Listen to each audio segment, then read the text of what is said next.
All right, Hillary, where are you these days? Yeah, I'm actually back in the States. Right now I'm in Boulder, Colorado. It's a little bit chilly here, but nice weather given it's winter time here. We got the sun. Colorado winters are nice. I Yeah. do miss them on the Front Range. I do miss them.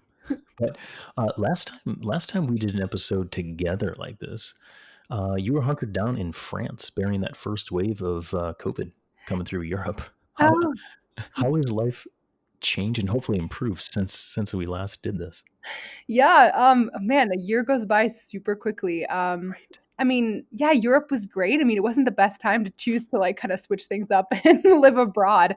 But it was, I mean, I got to experience a lot. I've always raced and lived in and out of Europe, for a few months out of the year. So it was a cool opportunity. I got to, live abroad, learn French, was there for a year. But yeah, now I'm back in the States and yeah, I'm excited to kind of kick the new year off and, be closer to the action in in the US. Yeah, that's right. That's right. Well, and you're right in the heart of the action in Boulder for all things endurance. Yeah. So to catch our listeners up to speed, if you're just joining us for 2021, we have done. This is going to be season 2 for the TrainRight Podcast, and my co-host Hillary Allen is here. That is the voice you're hearing, as well as me, the other co-host Adam Pulford. As we kind of heard in the intro, we've got a lot of cool things coming up for this new year. New guests lined up, different formats, and more collab episodes like this that we're doing. Yeah, I'm super excited actually. I'm hoping to do, more collaborations to bring kind of the runners up to speed on, the cycling part of the podcast that you host, Adam.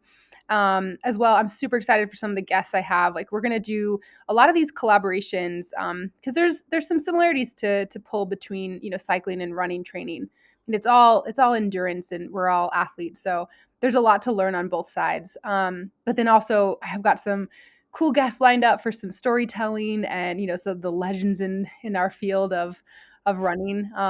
Yeah, and I'm sure you have the same on your end. Yeah, that's it. And we also, with how cool our brains are, Hillary, we also want to hear from our listeners, the people that are actually like consuming this content. So for our listeners out there, we want to hear more from you. Keep an eye on our social media and our CTS newsletter for that, because we'll be throwing out questions and surveys where you can chime in and tell us more of what you're into and what you want to learn. So just want to cue everyone up on that. So that being said, before we segue in, I do want to kind of put a timestamp on this, and you may have just heard those sirens or not, but I am recording in Washington, D.C., which is a little crazy today because there's some protesting and whatnot.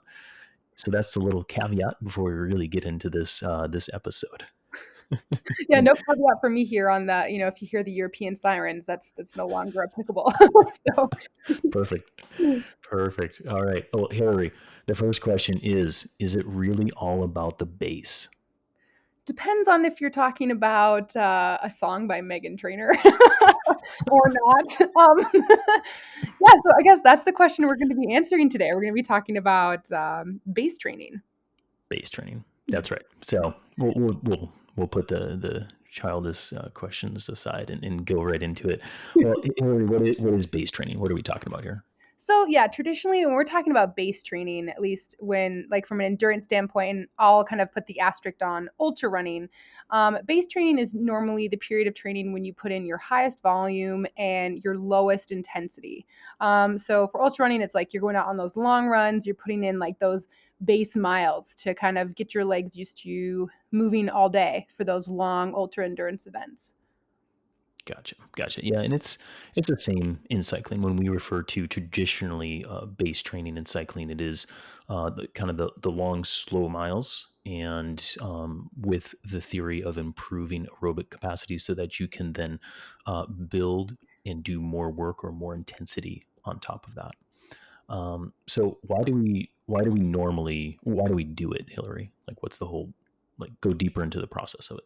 Yeah, so I mean, like you just mentioned, just kind of you're building the aerobic, like just the kind of your engine, I would like to say. It's like I use these analogies to try to like increase kind of the capacity of your body to be better at endurance. So it's like for ultra runners, I say it's like, okay, well, if you want to be good at running long distances, you have to practice that. And but yeah, so it's like you run long miles, you're out there all day. It's like where you just put in a lot of practice and kind of this low intensity, just I like to term it as kind of my go all day kind of adventure gear, I guess. Like Yeah. it's like you're cruising, you're cruising miles. And yeah, I mean, we have to do a lot of that in ultra running. But I'm sure maybe this is a little bit of a, foreshadowing, but the argument here is okay, when is that most applicable? Is that, closer to your event, or should you be doing this like kind of further away, technically in the wintertime, if you're thinking about a traditional race season, which happens in the summer? Yeah. So that's kind Yeah. of what we're getting into. Yeah, exactly. Well, it is foreshadowing because I think the more we evolve in the endurance world and human physiology, we're starting to rethink maybe some traditional approaches. Mhm. But from that traditional side of things, the still very similar with cycling in terms of that all day ability to kind of go.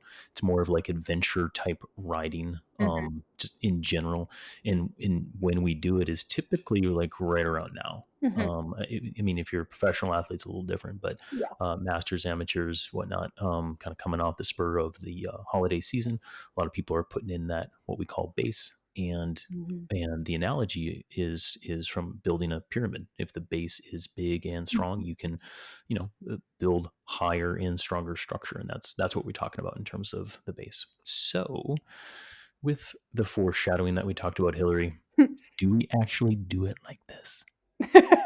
Well, I mean, it depends. I Right. mean, like Right. you just said, depends on if you're a professional athlete, but really it depends on, in my opinion, where your races are in the year. And for right now, especially in this time of COVID, like we really don't have any races happening, in February, or anytime soon, really. And so, um, the quick answer to your question, I would say, is no.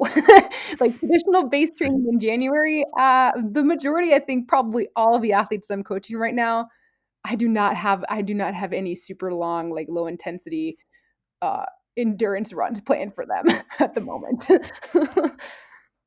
Well, let's talk about that a little bit because I know cycling is different than ultra running. I mean, big Mhm. shocker there, right? But because I do have some cyclists doing some longer miles, I'll get into how I approach it. But Mhm. um, tell me tell me more about like what are ultra runners doing right now in their quote unquote base phase. Yeah, so I mean, there's two ways to go about it. I think I'll kind of talk about I like the time crunched athlete. So someone who's working, who's not a professional athlete, like this is not their job, but they want to do well in their long distance, ultra marathon races. So anywhere from 30 miles up to 100 miles plus. So this, an event like that would require it's basically a day of movement, if not, 24 to 30 to 48 hours of movement. So traditionally speaking, in the wintertime, you're more time crunched. You have less daylight. I mean, motivation might be a little bit, waning if it's colder. It's not ideal. Like in Colorado here, we have like really crappy conditions on the trails. And so I use that opportunity to train my athletes in their, January or, their base period training to kind of work on something different, to work on something that we don't typically get into when it's the height of the ultra running season and race season. And that's kind of working on this top end fitness. And I usually incorporate a lot of Vo2 Max intervals. Personally, as an athlete myself, this is kind of like this is not my strength because I'm used to that. I love those endurance days. It's just like adventure day. We get to go outside and move all day. But working on that sharper end of of your fitness, like I guess, we were talking before this, and I'm going to steal your analogy, Adam.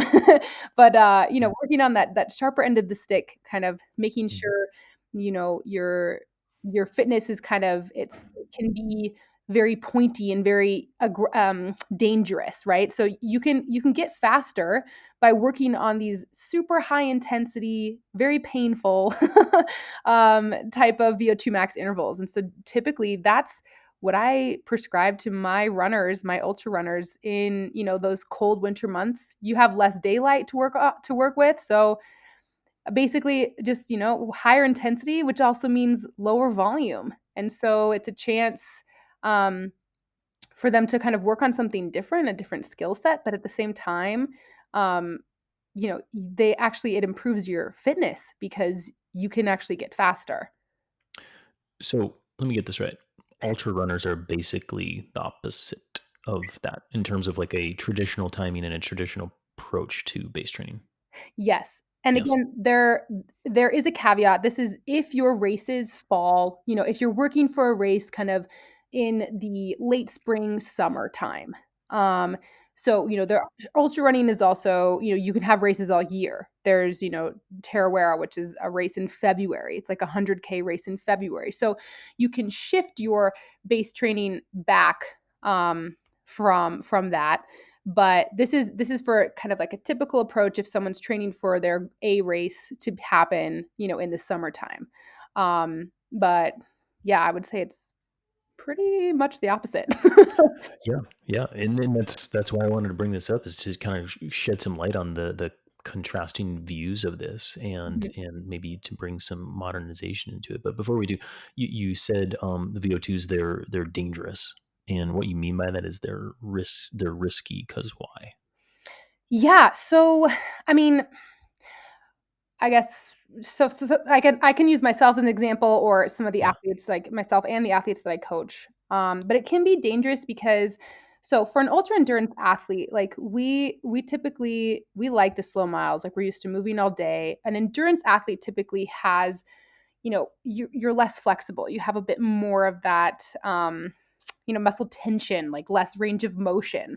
But in order to run fast, you kind of need to be a little bit limber and springy. And so sometimes these can be a bit like dangerous because you know you might have a propensity to get injured, or it can like if you have imbalances in form, or some tighter muscles like these in this period could, you might have like you could get injured in this period. yeah, um yeah. Also, it's really hard for ultra runners and endurance athletes to take a step back from the volume. It's really hard to balance high intensity with high volume. And so something has to give. So it's usually if athletes are doing too much volume during this period with the high intensity, that kind of can increase your chances of injury. Some athletes, I mean, they can be, good at both, but I think that's the exception rather than the rule. And so typically to have it be, we're always as athletes, no matter what level you are, if you're active, like you're kind of on that fine line of, where you're getting super fit, you're on that fine line of, maybe getting injured or not. But Mhm. yeah, so I mean, typically speaking, to kind of offset that um yeah, that not danger, but you know what I'm saying, like the chance to get more injured, I would go back a little bit on the overall volume, um, increase intensity, and I like to add in strength work during this kind of base period of training as well. Yeah, that coincides well with what we're talking about here, and I would say let's put strength train on the back burner. Yeah, I'll revisit that here in a yeah. minute, but risky for sure. And the reason why I brought that up is for those listening. So some of the runners, or some of the cyclists that will listen to what we go through next, is rather than just trying out some VO2 for the first time in their base training. I want to bring that up because, the injury, the risk of injury, the VO2 causes a lot of fatigue. And Yeah. if you don't balance with, volume, it can cause some big issues. So for our listeners, I mean, what would be a good recommendation if they do want to start incorporating VO2 work into their quote unquote base phase and they are putting in a lot of miles while running? I mean, how would you advise them, Coach Hillary? So I typically what I would do, and this goes differently with there's also caveats too. I consider if it's a man or a woman, how much background they've had, like, their history in sport, kind of what's worked for them traditionally. But generally, so I'll take someone who is a pretty experienced runner, right? Um, so they're like they're familiar with running, they have a huge background in it. I would still recommend them to start slowly. It's not you don't go dive head into high intensity interval training and do it twice a week, or like what the pros do. I would make sure that you were doing you start slow. You kind of go into it. You do, like shorter intervals. You see how it feels, like a 10 by 1 minute, something like this. And then you take adequate rest and recovery. So maybe that first week, you're only doing it once a week. And you're making sure that if you're still doing your long runs, like you're not doing a workout, the day before a long run. You have adequate rest and recovery before you can, put in your base miles. Or your long runs. And then you can kind of progress from there, see how it feels. Like if you want to add in, 2 workouts a week, then I would make sure that there's adequate recovery days from there. For some of my female athletes, I'd recommend 2 to 3 days in between hard workouts. For, some men who are more experienced at this, I'd recommend, they could maybe do a workout like Tuesday, Thursday, or something like this. Wednesday, Saturday. But yeah, I mean, there's a bunch of nuances to this. But yeah, I would recommend starting slowly and making sure you're not biting off more than you can chew. And this obviously requires a lot of communication between you and your coach. Um, but yeah, I think also with someone who's really new to this. I mean, I I have coached athletes who, they're super new into ultra running, they're super excited and gung ho, and then they just hit the ground running, and then, that's when injury can creep up. So it's, I mean, I mean, this is maybe my approach. Maybe it's a bit conservative, and you would argue like um, a 5 by 1 minute workout is not enough of a training load to ensue any sort of adaptation in VO2 max intervals. Like it's not enough time. Like you'd have to have 10 or 15 by 1 minutes to have some sort of adaptation take place, or some sort of a training load effect. Mhm. But I still think it's beneficial for beginner ultra runners to see how that feels and like get used to running fast. Because if you're used to just like, moving slowly through the mountains all summer, and then now all of a sudden you're doing these VO2 max intervals where you actually have to run fast, it can feel quite different. And so I recommend starting slowly. Yeah. Well, no, and that's it entirely. And I think for, athletes who have coaches, they can work on, developing a plan to incorporate that. But I think for the self-coached athletes out there, I mean, the best advice when you are running faster is to uh, do it more gradually Mhm, and less frequently until mhm. you understand how your body responds to it. And so that 1 day a week to start with, build up to a couple days a week, and doing like you said, almost like only 10 minutes worth of work, 10 Mhm. by one, that's a wonderful place to start, in my opinion. Mhm. Because if you're doing it right, you will get pretty tired. And then with running, you got the complication of the ground forces. So an increase aspect of injury for sure. So I think that's a great piece of advice for the runners out there. And so then for the cyclists, I mean, so I dabble in a little bit of cycling, but Yes, you do. I've been seeing it's you yeah. grind some gravel lately. Oh, man, I know, but, yeah, Colorado winters, man, I can get out and and still ride, and it's doable, but, yeah, how is that different from a cyclist point of view? Like, what would you recommend for someone getting into that? I mean, and I also have like a kind of a follow-up question too. Mhm. Some of my runners, they wanna get into cycling, or they use cycling, and, sometimes when they can't get out and run, or if it's icy, like, I'll have them do their intensity on a bike. But it can feel a little bit different to do, like a bike workout, than a running workout, like, at least for me, but Yeah. Sure. maybe you could touch on this, yeah. Yeah. So, kind of to back up a little bit first is when we're talking about this kind of modernized approach to a base period, I think Joe Friel actually sums it up well. And I'll just read a quote. And he says that the base period is a time of year where you train to train, not train to race. Mm. And that means that you're building a base and you're preparing the body for greater stresses that is to come. Okay. Yep. And he calls it in the build period. And then finally, he says there seems to be a lot of confusion among athletes in the base training. He wrote that, several years ago, and we're still kind of talking about that and making it a thing today. And so I think the first sentence of that is the base period is the time of year where you train to train. Mhm.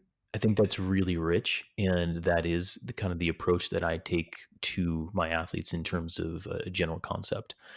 And then from there, I go with kind of what you're talking about with, well, it depends, because I take the individualized training approach where I want to know what their history is, not Mhm. only say in endurance athletics or cycling or triathlon or whatever. I want to know, what they were doing when they were young, when Yeah. they're say in college, if they're not a junior, or whatever, and then where they're at now. Mhm. And so I want to get a better understanding of historically what they've been doing because, um, I'll talk about the developmental aspect of a base period, Mm. but once I understand where they've been, I can then prescribe what to do now. And I would say that there in a few different types of athletes, there are wonderful ways to incorporate VO2 and some anaerobic efforts in a base period because it Mhm. is a weakness of theirs. And that typically, and it kind of carries over to ultra running quite well because the more ultra cyclists out there, Mhm. whether it is doing big gravel races or fondos or 24-hour racing or something like that, where their event is actually going super long, Mhm. they're doing that so much in the main season that incorporating VO2 and anaerobic efforts in that base period to what I call deepen and strengthen their base Mhm. is when I start to incorporate that. And I would say I'll follow right along with you in the kind of advice on how to weave it in is I would start with 1 day a week. I'd Mhm. start with 15 minutes of total work time, which means 15 by 1 or Mhm. maybe 8 by 2 with 2 minutes recovery in between, probably like a 1-to-1 work to rest ratio or even more. Take more if you Ah, need it. see, this is a really good point too, and this is something you can I didn't mention, but you can tease with is and Mhm, again, there's this idea, maybe too much rest, it doesn't produce an adequate, enough stress and therefore a response or adaptation. mhm, But you can mess with the rest. So, totally. if you do 10 by 1, you could do a 1-to-1 ratio of rest, or you could do kind of, like 1 to 2. So, a 1-minute interval with a 2-minute rest. Um, Yep. so then Eh, that means that you can actually for runners at least, you can still try to really recover, bring your heart rate down, and then, um, try really hard, be ready to, like, try a 9 out of 10, 10 out of 10 that next 1-minute interval. yes. Yes, exactly. And for my more ultra folk that don't do VO2 and anaerobic quite a bit, they get more fatigued from VO2, so I will encourage them to take more recovery. And sometimes I just say, take what you need. But Yeah. here's the Mhm. power that I want to hit, or here's the pace I want to hit. So Mhm. do whatever you have to do to hit it. Yep. And then from there you change, build, and adapt. And then as you said, one very effective way to increase intensity or increase stress on a system is to decrease recovery periods. So then you keep the same power, Yep. pace, and decrease. So that's one way that I incorporate a modernized approach into the base period, but kind of coming back to Joe Friel and his train to train. So in this base period, and for the average, say, rider and triathlete out there coming off the heels of that holiday time period, we're doing, I call a multimodality approach to training. Mm. And that looks like a lot of zone 1 through 3, Mhm. even a little bit of 4. And so we're just riding a mix of miles and intensities in order to get that CTL up, get that training stress score Mm. up, and then tolerate a little bit better. So for the general athlete, the reason why I choose that approach is because when you stay sub threshold in training and make more like a moderate amount of volume, we're going to get a really good bang for buck on the fitness gained and fatigue not gained on that, which means when you're doing a lot of like tempo and sweet spot work, you will not get too fatigued, but you'll get pretty fit from that. Yeah. So that's what I have a lot of my athletes doing right now.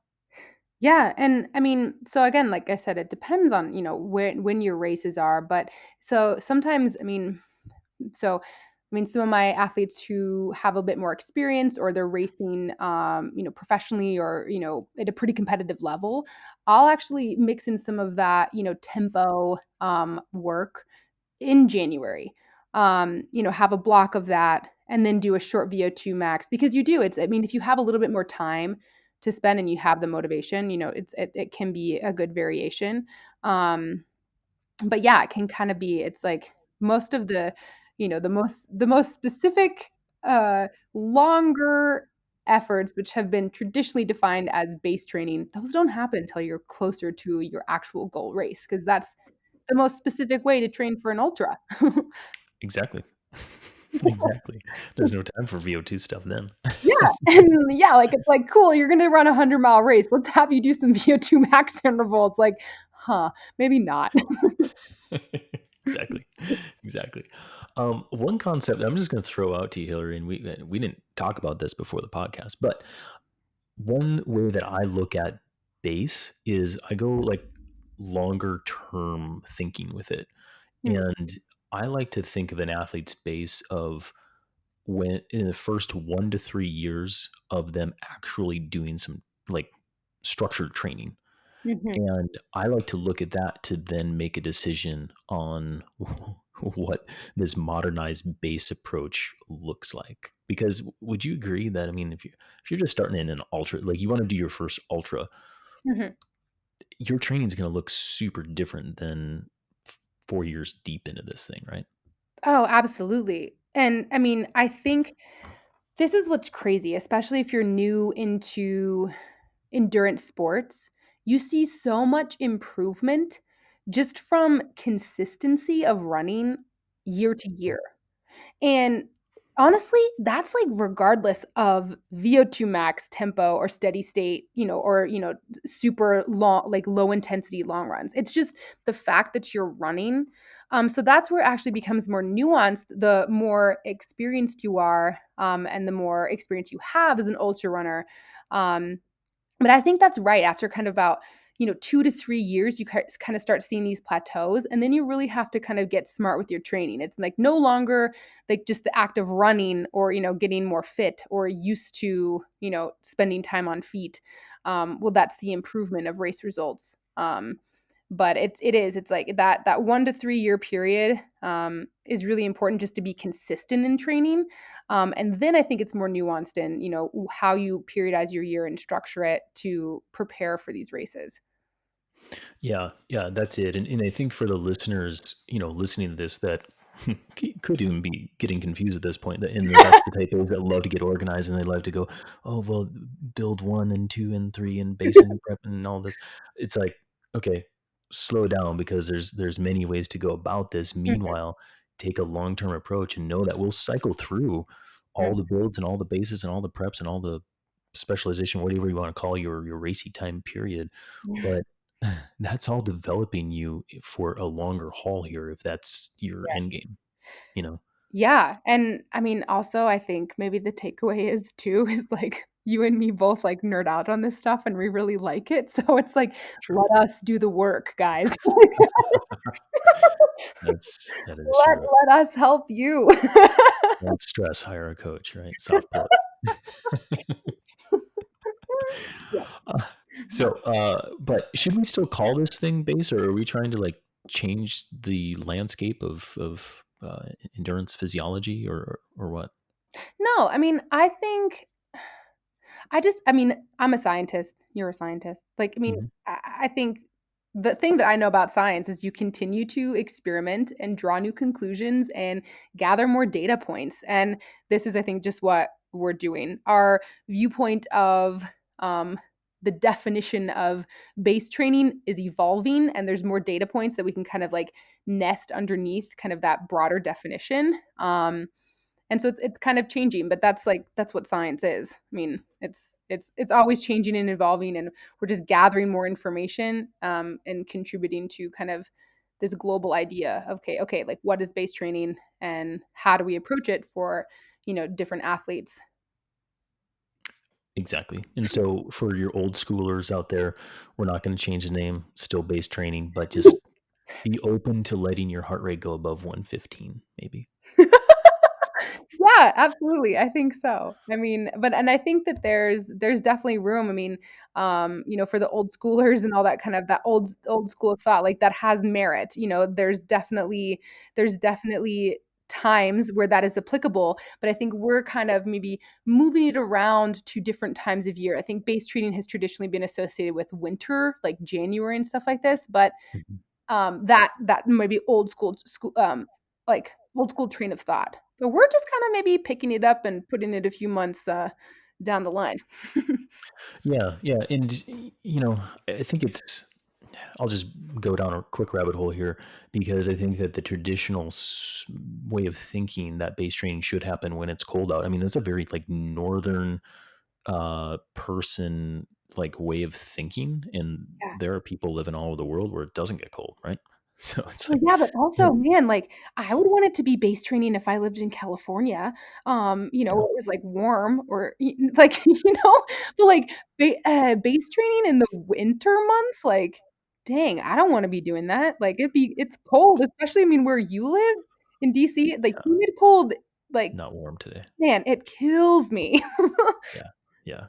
Yeah. And so, it's not a weather-based thing in cycling. And I don't know about ultra running, but in cycling, traditionally in non-pandemic years, our world championships usually happen around September. Mhm, So there's like this big buildup for that. And then from the pros kind of standpoint is after world championships, take a little bit of a break and then gear up. And then, they're training in team camps and stuff before Thanksgiving and all that kind of stuff like mhm, that. Meanwhile, from the amateur side of things, it works, I think, well with the holiday schedule because there's not a ton of bike racing associated with that time, and then mhm, things do follow kind of a pro kind of level of things from a scheduling standpoint, and then the weather does play a role into when the the daylight and the warmth and all that. So I understand it's all interlaced here, mhm. but I also want to keep an open mind with just because it's cold doesn't mean we're talking base. It Yeah, can happen in all scenarios. and Just want to throw the disclaimer out there. but I have a question. I Yeah. mean, we didn't, explicitly go over this before, but I think obviously you can I answer. didn't answer your question. I'm sorry. No, but here's the question. We have, Mm, so when we think about, like, traditional pyramid training, right? Like, you have yeah. a pyramid, and the more stable or the more stable the pyramid, you have, like, a really strong base, right? So how can we equate, um, VO2 max into how do we equate that into making, like, a stronger or more equipped athlete to handle kind of a bigger training load once it's time to increase the volume? Yes. That is a wonderful question. And I would say the best answer to this is with somewhat of a basic analogy. If we can think about, in general terms, your VO2 max being the ceiling of your house, and threshold is about your height Mm, right now. mhm, And if you want to grow as an athlete, you develop aerobic capacity and threshold, and you grow and grow and grow, and then your head kind of hits a top level, your VO2 max, which is the amount of oxygen that you can shove into your lungs. mhm, Okay, and it's genetically set, and it's set by the size of your lungs and all that kind of stuff, but it's very trainable. Keep mhm, that in mind. Okay. mhm, So once I've done enough threshold training and I've minimized the gap between what my threshold is relative to my VO2 max, I then incorporate VO2 max training into my athletes so that I raise the ceiling mm, so that the athlete can grow higher and go higher. mhm, So then there's more room to do more threshold and aerobic training. So effectively, VO2 max training is very effective at all different time periods as long as you're managing the athlete or yourself correctly mhm, with rest and adequate rest, to deepen your ability to shove air into your lungs, which is kind of the end goal of endurance training. Awesome. I'm a sucker for good analogies, and I like that one. Cool. Glad you asked the question. All right, back to base and looking at a modernized, different approach to it. Um, is there different ways to like, I don't know, get volume when you need it, Hillary? Like, how do you? And it doesn't really involve into your base because I know it's a little different. But Mhm. do you do training camps or like big blocks of training, and how do you weave that into your life? Yeah. So, I mean, let's see. So I'll use some CTS camps that we have. Like we have a Memorial Day camp. Hopefully that happens this year. That's another Hmm. discussion. But Memorial Day camp. So this is the end of May. Um, and this is really popular for a lot of trail runners who are aiming for, let's say like a Leadville or, 100-mile race that's happening kind of mid. So Leadville happens in August, or a race that happens like end of July, like, you know, Hard Rock 100 or, Leadville 100, that happens kind of the second week of August. So this is basically around like, let's say, end of May, beginning of June. You're doing this really big training block, like a really like uh it's a training camp where you can run upwards of a 50K on the Memorial Day, so that Monday. And it's a really good time where you have a really good training stress, training load there. You're doing kind of your longest run, low intensity, but then you have adequate time to recover and kind of do maybe some tempo or some steady state work, um, a few weeks later on once you're recovered, and then you can still kind of build your overall fitness before that goal race. um, but I think especially if we're talking about like where we're doing kind of this high intensity VO2 max work in January or February, you have time to kind of mix and match and do different blocks of training. Like after a period of VO2, you know, um, you can start working into kind of the more specific, tempo or steady state, and then your, more longer runs. Obviously, there's some recovery mixed in there, and then still like for some of these longer races, you still have a period of maybe VO2 max, but it's shorter, like maybe not a full block, like 4 weeks, maybe only two. But I like this approach where you have ample time to kind of work with these, I guess, to raise your ceiling, so to say, like you Hmm. just said. Um, but you have ample time to raise the ceiling, but then you have ample time for recovery and adaptation, because you can't just stress the body, uh, you know, like up until the race. Like you have to have times for that. I like to think of it as like a sponge to like, wring out the sponge, like, and then you can rest and then you can like reabsorb the training. Yeah, I like that. I like that analogy a lot. And the reason why I bring up training camps and blocks is because it's a concentrated dose of training, and I know that in ultra running, um, you guys are doing it kind of more into that specific race time period where you need that volume, and volume's a specificity in that regard. Absolutely. I mean, it is. That's honestly, so when you're training for a running race, specifically ultras, the most specific thing that you can do. So traditionally speaking, you want your training to be more specific to your actual event the closer you get to that event, right? Yep. So Yep. the most specific, and this is where it's tricky with ultra running too, is because you want your longest runs to be the closest to your event without like going into the event fatigued. So that's why this I use the example of the CTS, like the Memorial Day camp that we have, because it's you have a really concentrated weekend. It's really great training stress, super specific to your long event training, where not only are you practicing a long run, but you're practicing nutrition, you're practicing hydration, you're practicing the mental game because sometimes you might want to stop. But um, Right. then you have ample time to recover and then maybe still get in some good quality training. But you're not going into the event like overstressed and fatigued, right? Yep. And this is super important. I mean, obviously, if I'm training a professional athlete or a very competitive athlete who, we might be a little bit riskier. We might, you know, um, do some of these longer, more fatiguing runs closer to that goal race because you're kind of trying to eke out every little bit of fitness you can get. But of course, that's nuance for each athlete that you're working with. But yeah, I think it's really important to, and especially for ultra running, like, the most specific way you can train is that's your longest runs or closer. So why the heck would we be doing it in January? Exactly. Yeah, and that's the approach I take with my ultra mountain bikers, for example. Leadville mountain bike race, another good example. We used to do a ton of training camps up in Leadville on the course, recon and hard riding.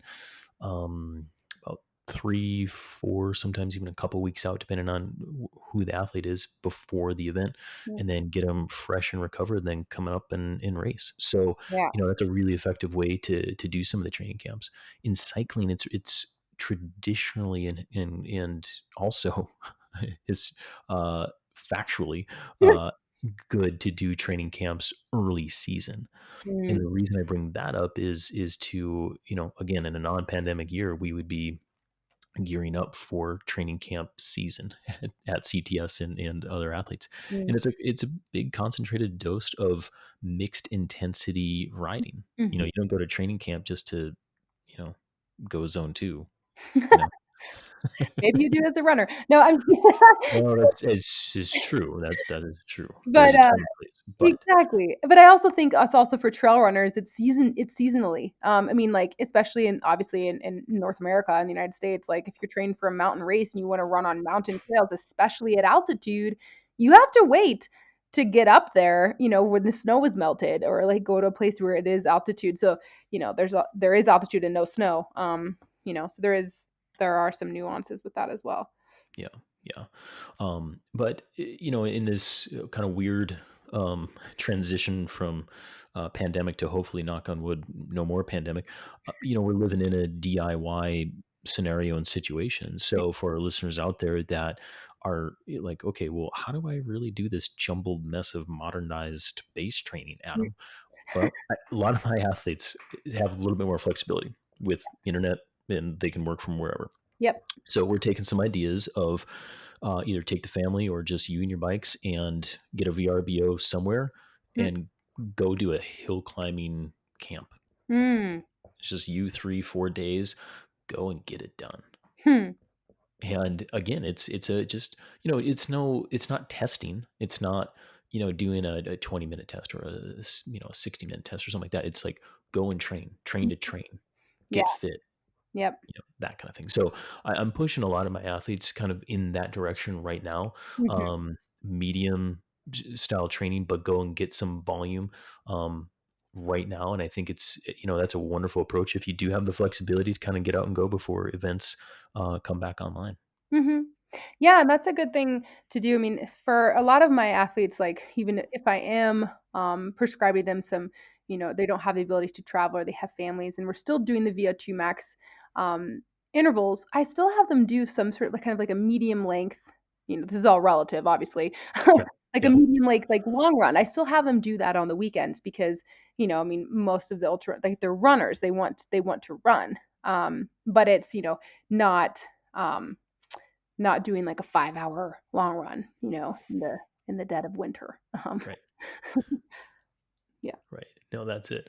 Um, so in terms of setting up like this base period for some ultra runners, we've already talked about incorporating some VO2 type efforts. Mhm, We've talked about on the cycling side of things, we've talked about some anaerobic type efforts, and it kind mhm, of mirrors a little bit of that. We also talked about the multimodality approach, which is kind mhm, of get out, ride medium hard, and build that CTL up. Okay. mhm, But one other thing that I incorporate in around this time period, and it is when I've been coaching an athlete for 2, 3, 4+ years, is field testing. Right now, with a lot of my athletes, I am doing a lot of field testing, and it's what I'm talking about is from sprinting to so an anaerobic capacity or neuromuscular type of power on the bike to VO2 power, so right around 5 minutes, and then a threshold 20 to 30 minute type effort. Mhm. And I incorporate that to check in and see where we rack and stack Mhm. from year to year. So where that Mhm. progress is. So checking in on the ceiling, checking in on that threshold, seeing how much we've either detrained and regressed in that house, or if we've grown a little bit and we're hitting the head on the ceiling. Yeah. And so I'm doing that right now with some of my athletes. As an ultra running coach, are you doing any field testing in a traditional base time period? Yeah, so that's actually a really good question, and maybe I'd use a different terminology, but absolutely, like, kind of like a fitness or threshold test, Yeah, like 20 to 30 minute, see where we are. Of course, I think this is a great time to do it, a lot so I do this a lot with my newer athletes just to kinda see where they are, do like a 5K time trial, hmm, or obviously, this is based on where their fitness is, and where they're starting out at, but it's a really good time to kind of check in, see where we're at, and see kind of get those numbers kind of set, um, and then, in training peaks or whatever, and then we can kind of go from there and use this as a base period for, 4 months down the line where we kind of do this again and see if there's any improvements. Um, perfect. and then, yeah, I mean, also sometimes if you just kind of want to get familiar with the athlete, there's just starting to get into running, we'll kind of do maybe 4 weeks, and then I'll have them do that. But yeah, this is a great time of year for that. So, so if someone wanted to do that, just basically freshen up, run a 5K all out, get that average pace, heart rate, and throw it into training peaks and create some zones. That's what you're referring to. Yeah, absolutely. Yep, that's exactly what I'm referring to. But Okay. yeah, I mean, the Do caveat you there is let's not let's not run a 5K out straight off the couch. do? It's true. That's true. It's just out of curiosity. Do you do anything shorter or longer for a test right now? Are you doing anything other than a 5K test with your athletes? Um, I would say no. I think if No. it can be more beneficial to do, like, I like to do, more specifically for ultra runners, like, um, a threshold, like, climbing test. So kind of like around 45 minutes to an hour, of a really hard effort uphill. Yeah. I think that's a um, really good test. However, that might be a little bit more condition dependent. So, Yeah. And a little bit more like specific to ultra running and mountain running. yes. Yeah. Mhm. Mhm. Cool. And just to clarify on the cycling side of things, I chop my tests up into about 3 days, and it's more like a sprint day, a VO2 day, and a threshold day, Nice. and and that allows for adequate recovery in between, so that we're getting insights on your physiology without the fatigue. So if you try to do it all in one day, which you can, and for really fit people, that could be legitimate and still get good numbers, but motivationally, fatigue wise, and logistically, it's better to chop it up 3 days. But just know, for you listeners out there that want to do some field testing, um, you can chop it up into 3 days and still get the same insights on what your current physiology is. Mhm. All right. Well, Hillary, you did talk about strength training, and I would be remiss to not talk about it. So, do you like, how do you incorporate strength training into your base and into the rest of the year? Yeah, so I find that when I personally do strength training as an athlete, and I try to use this experience for the athletes that I coach because I tend to get sore.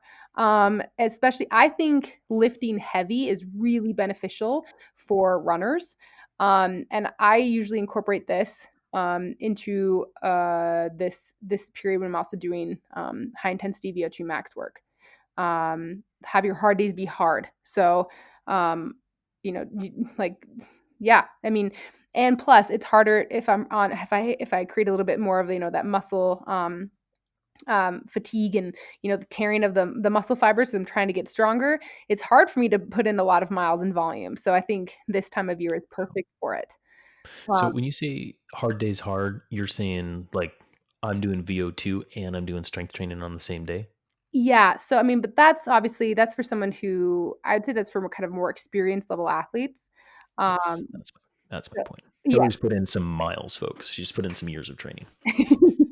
Yeah, and so but sometimes that might look for if you're so starting out with an athlete, if they're not used to strength training, okay, well, we do your VO2, intervals or your interval day for running one day, take, a couple days of recovery, and then you do your strength workout. So you're not so you still have kind of different, you know, different hard days during the week, but they're not on the same day if you're not kind of at that point in your training. Yeah, So yeah, how do totally. you incorporate that into cycling? Oh man, there is multiple ways to do it, and in cycling's a little different because historically strength training you would have these like different camps of those who were believers and those who are not believers in strength training for cycling and for endurance athletes in particular. And I've always been on the in camp side of things. Like for the listeners who may not know everything about me, I was a team sport athlete Hmm. growing up, and northern Minnesota, I was a lot of wrestling and a lot of football and baseball and stuff. But I would always run to kind of just because I love getting out in the woods and all this kind of stuff. So Mhm. the seeds were planted for endurance. However, I was in the gym a lot for wrestling. It was kind of like kind of beat into us to be strong and throw everything around. And I had a unique opportunity at the University of Wisconsin in La Crosse where we had a strength and conditioning concentration, which is basically like a minor in strength and conditioning. And Dennis Klein was the head strength coach there, and the guy's smart, probably one of the smartest like physiologists and teachers still that I've ever experienced. In different ways. I mean, the guy knows his stuff for sure. But what I was able to do there was just work with a ton of different athletes and just like be ingrained in strength and conditioning. Mm. So, and it was all based on NSCA training and principles, and you came away with your CSCS, which is a NSCA certified strength and conditioning specialist. I say all that because I conducted a research project looking at the effects of Olympic style weight training and plyometrics in endurance athletes. Hmm. And it was like one of the coolest projects that I did in my educational career. And sadly, I could not say that there was a statistical significance for these athletes because some people had other like life things get in the way. There was a Mm. few injuries not related to the strength and conditioning, but there was a lot of people that did have some improvement, and specifically a lot of like qualitative improvement, meaning like, man, these dynamic warm ups feel way better. Oh, I feel much more smooth on my run than I ever have before. I feel like my power transmission is better. And so a lot of that qualitative stuff. So fast forward to the here and now. Hmm. Going heavy is very popular right now for endurance athletes. Mhm. And so in part in jest and part in serious, I'm sitting here and say, I told you. Like I told you. Like there's a lot of benefit to it. Now, you can mess it up, meaning you can go real heavy and too much and mess up your endurance train, get injured and all that kind of stuff.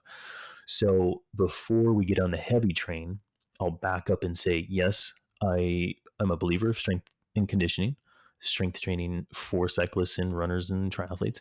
But also, if you're new to it, start slow. Mhm.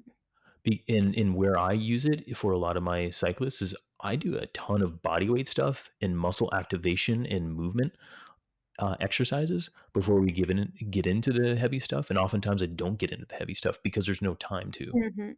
relative to the performance that goals that my athletes have.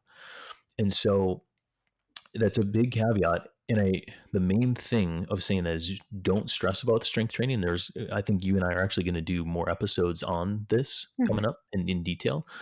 But for those listening to it here and now, know that if you are new, it doesn't really matter like what you do, like in sequence or the weight or all. You don't want to injure yourself. That's first and foremost. But the main thing is like start moving with some resistance. It could be bands, could be weights, could be just yoga, could be, Mhm. fire up some stuff on, and we'll have more specific examples, but start doing it now because it is very healthy and it can set the stage for a lot better strength and performance in your endurance vocations as you go. So that was kind of a long answer, Hillary. I apologize to you and our listeners for that, but I wanted to really get it out there.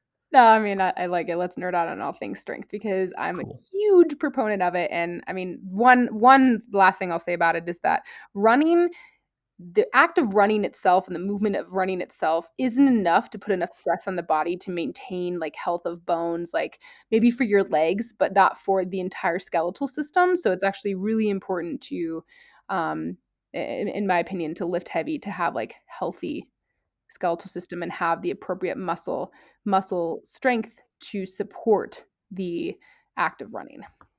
Yeah. Yeah. No, hugely important. And that's another thing that I'll just like throw out there as a quick nugget for us endurance folk. If we're not stressing our muscles and our skeletal system, a lot of people minds are blown. I say, stress the skeletal system. What do you mean? Like put enough load on to where the bones move. Yeah. Then what happens is the body's like, oh, I need to get stronger. I need to throw more osteoclasts in there and get that bone stronger. That's what's happening. Yeah, And man. if we don't do that, we our bones get brittle, and then we go boom, and then we go crack. Yeah, exactly. So, I mean, science rules. So that's the takeaway. Science does rule. You should check out Bill Nye's Science Oh, Rules podcast, by the way. Just soft plug for him. okay. All right, we're getting silly now. I can tell. So we better wrap this thing up, Hillary. Okay. Okay, so we've talked a lot about base training. We talked in particular about there is a traditional style of doing it, there is a modern style of doing it, and all the particularities behind it. Mhm. So, Hillary, if you could summarize kind of like one point for our listeners, what would it be? I would say for base training, do Mhm. something that, you're not used to, something that stresses your body in a way where you have time to, you know, have the adequate adaptations for race day. So, like, I'm saying do something that you typically wouldn't do closer to your race because it's probably beneficial. Like if it's hard, it's probably worthwhile. For me and a lot of my athletes, that's Vo2 Max work because ultra runners don't really have they don't really want to do it, closer to the race, and it's actually not, in my opinion, that beneficial the closer we get to these longer endurance races. So yeah, use this base or this winter period or your off season, whatever that is. Not I use it off season as a non-racing period. Use that as a way to kind of sharpen the tools in your toolkit that you don't use that often. Yeah, and I'll echo that sentiment and specifically say, look at your strengths and weaknesses Mhm. and take this base time period to strengthen your weaknesses. Mhm. And with the caveat of if you've been training for a while, kind of that 2 to 3 year structured training, take a look at your weaknesses and put some of the focus in of the training in right now on that, because that'll deepen and strengthen your base in order for you to go to a higher level. If you're very new, kind of in that kind of like, 1 to 2, 1 to 3, and you just need to, in your weakness, maybe just fitness, take that multimodality approach where it is just a mix of intensities, and you're riding kind of sticky tempo one day and you're climbing some hills, and then you got an easy day. You can also do that, and it's very acceptable. But the main thing is don't be super specific with the race right now. Mhm. So in summary, there's definitely different ways to look at your base training, and hopefully, between Hillary and I, we gave you some ideas where you can take your training. Yeah, and hopefully we didn't confuse you too much. That's true. That's one thing I do worry about when we No, set this one up, Hillary. But oh, no. I think there's a lot of great information out there. I think we covered a lot of different topics, but if anything, I think it just goes to prove our excitement and knowledge and nerdiness in this crazy sport, in this world of endurance. Yeah, this is true. This is true. But if we did confuse you, or if you have more questions, you can definitely throw comments into our landing page on the TrainRight Podcast website, which will be in our show notes and all that kind of stuff. So you can drop in comments there. You can drop in comments and rate us on iTunes. And you can also follow us in on the socials and ask us some questions there. Hillary, for those who don't know your socials, where do they can they find you the best? Yeah, so exactly. We want to hear from you. So if there's any questions or you want kind of like a more in-depth podcast, like let us know. And so social media for me, Instagram, Hilly Goat Climbs. That's my little nickname. So you can find me Hillary Allen. I also have a website, hillaryallen.com, and just my name on Facebook. And of course on the TrainRight CTS website. Um, yeah. And same for you, Adam. Where can we find you? Yeah, mostly Instagram, a little bit more active there. However, I am on Twitter and Facebook too. But for DMs and quick questions, go to Instagram. And yeah, you can also find us on trainright.com. Okay, everyone, thank you for tuning in to this collab episode with myself, Adam Pulford, and my co host, Hillary Allen. Thanks, guys, for tuning in.